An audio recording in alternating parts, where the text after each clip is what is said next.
Good morning, YouTube. So I've been up since about 5 o'clock this morning waiting for the sun to come up. And I'm getting just enough light from my tactical flashlight and the sun coming in through the window that I'm able to make this video for you. So, yeah, in one of my videos titled, Who Am I and Why Should You Care? I talk about the advantage that I have in analyzing what's going on in the world is time. I have so much time on my hands right now. I'm free to be able to follow this stuff. So, yeah, I'd like to talk about in this video the difference between a revolution and a civil war. I think one of the disadvantages that the patriot side of this conflict right now has working against them is that they can't help but compare what's going on to a traditional civil war, like the one we experienced in 1861 through 1865 in the United States. And actually what is occurring is a revolution, not a civil war. So what's the difference? In a civil war, you've got two opposing factions with a disagreement, typically based around one specific thing. And they side up, they draw geographic lines, they build armies, and then they engage in traditional warfare. Revolutions are very different.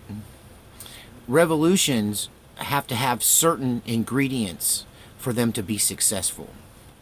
So the number one ingredient is an oppressive government and a forced poverty on the lower class. So the problem with that being, the problem with a successful revolution in the United States is that poverty in the United States doesn't really exist, not by historical measurements. So, you know, it's easy when you're 5 people shacked up in a 1-bedroom apartment on government assistance, somebody's got a part-time job, you put all your money together to try to live, and, you know, that's very different than peasants who work from sunrise to sunset only to have what they have taken away by the government. And we do not have those kind of situations right now. Hunger is not a real thing in America. If you're hungry in America, it's because you don't want to follow the real rules and submit to people's requirements for you so that you can get assistance. So if you're hungry in America, it's because you refuse to fill out the paperwork and get on government assistance, or you refuse to go down to the mission and listen to the church service so you can be fed. So true hunger and poverty isn't really, according to historical factors here, not a real thing in America. So that's one of the things that's missing for a revolution to really take hold in this country and be successful. Revolutions also typically, in the case of the Bolshevik Revolution in Russia and the Maoist Chinese Revolution in China, those two communist revolutions had one thing in common. They were born from World War. So Russia, its communist revolution, its Bolshevik revolution, literally was taking place while the Russians were trying to fight the Germans in World War I. In World War II, the communist revolution actually had to take a break for a few years while World War II was fought because Japan invaded China and interrupted things. And so, you know, all sides joined together to repel the Japanese, and then at the end of it, they resumed the Civil War and, you know, successfully took control of the government, the communists did in China. So, you know, you've got to have a couple of things in place, like real poverty that has people really trapped in, honestly, inhumane conditions. And you've got to have a world war. The other thing that you can have in place of a world war is a highly oppressive and dominant and bloody totalitarian dictatorship. This is what you had in Cuba that caused the Cuban Revolution to actually work. So I think the closest thing we have to compare what potentially could be going on in the United States historically is the Cuban Revolution. So if you're not familiar with the Cuban Revolution, let me just touch on some of the low points. So you've got a pretty corrupt government that is taken over in a military coup by a man named Batista, who rules with an iron fist. Now, he is of the capitalist sort of class. You know, there's a class war, class divisions in Cuba. You have the sugarcane workers who are dirt poor, but still are not necessarily starving. And then you have the rich capitalists in conjunction with the military dictatorship, which are kind of controlling the economics in Cuba. So you've got a lot of American influence in Cuba. You've got a lot of capitalism of the darkest sort. The organized crime, the Italian mafia in the United States was very much controlling the casinos and the nightlife and the vacation destiny that Cuba was in the 1950s. And so it creates inner city issues in Cuba. You've got prostitution off the charts. Children skip going to school because they can just sell themselves or work at the casino or in some way work with the organized crime that is fueling the decadence in 1950s Cuba. And so in the midst of all of this, even prior to the Batista takeover, you have the University of Havana, where it's a cauldron of every extreme kind of political ideology, not unlike Berkeley in California. And there starts to be these protests and these riots. And it's in this moment and in this place and time that a young sugarcane worker who has managed to come up with a car and be able to get himself to Havana and get into the university starts engaging in anti-government protests. Many times these protests are bloody and violent, and they look a lot like what's going on with Antifa and the communist agitators on the streets in the United States right now. So the United States at the time in the 1950s was not in favor of the Batista military dictatorship because it was kind of right-wing nationalist and looked a lot like, it looked a lot like Germany in the 1930s. And they wanted to protect the capitalism because it was so tied to the American economy. You know, Cuba was a destination for Americans to go and play. And they were, in a way, working in concert with the mafia that wanted to keep that money stream alive in Cuba. And Batista was a threat to that. And they wanted more of a American kind of government, representational government to take root in Cuba. So the Americans opposed Batista's takeover. In this way, for a moment, they were aligned with the ideologies of Fidel Castro. And there was a time right during the beginnings of the Castro Revolution where Fidel Castro was an American hero. Fidel Castro was a celebrity. He came here and was celebrated by the United States because he stood in opposition to Batista, which was more of a militaristic government that looked a lot like Nazi Germany. So they supported Fidel Castro and his efforts. So Fidel Castro runs for office and loses the election. This is a theme in communist takeovers, and this is one of the elements that we have here with Hillary Clinton, but more importantly, I think Barack Obama, who never really wanted to leave to begin with. And I think Barack Obama may be behind the scenes pushing the buttons of this communist revolution. People, here's what you have to understand as regular Joes.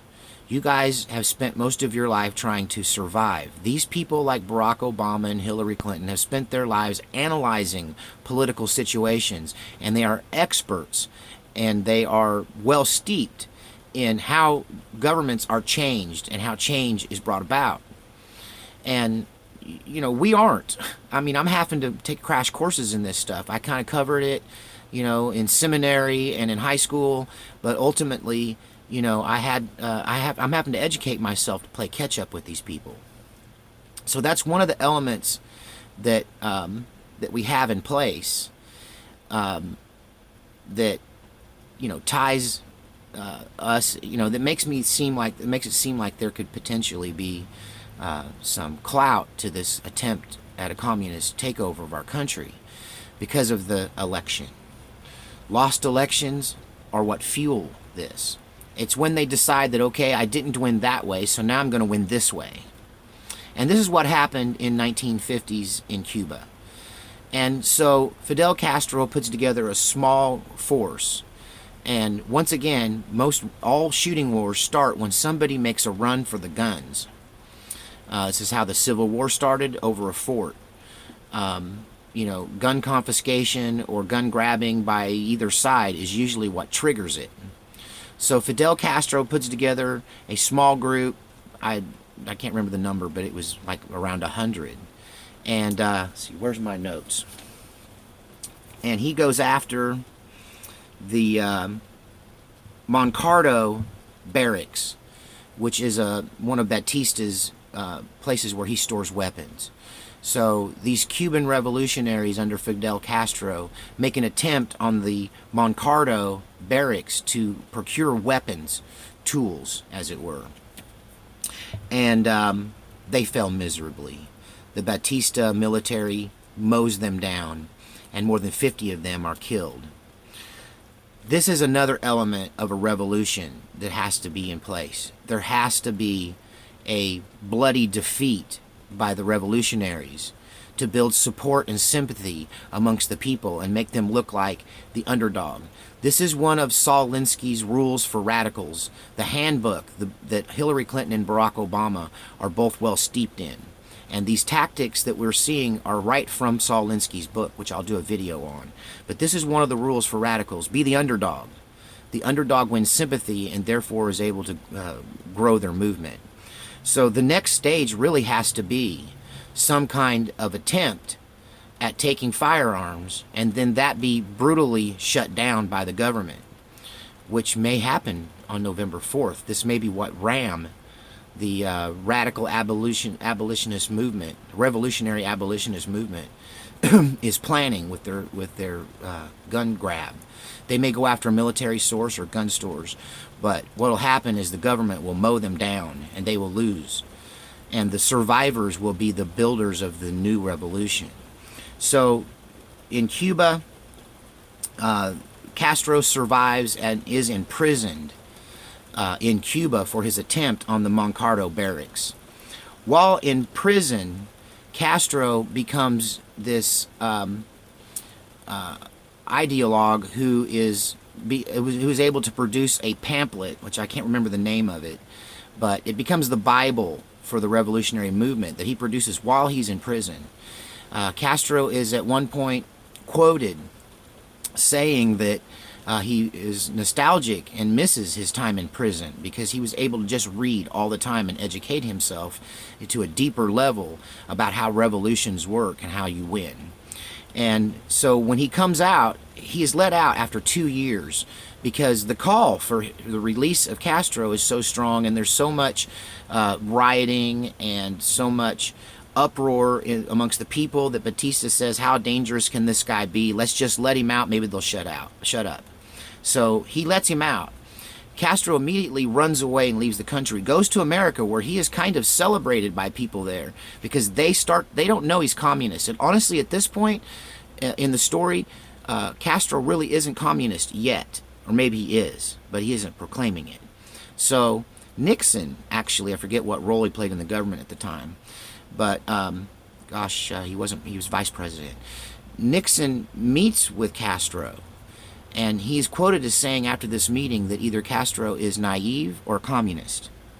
Later on, Castro admits maybe at that time he was both. So Castro goes to Miami, where he raises American money to build a guerrilla force. He goes to Mexico, and he and Che team up out of Argentina or Brazil, I can't recall. Che, yeah, anyway. We'll do another video on him. He's an interesting character. But they team up down in Mexico, and they build a guerrilla army there.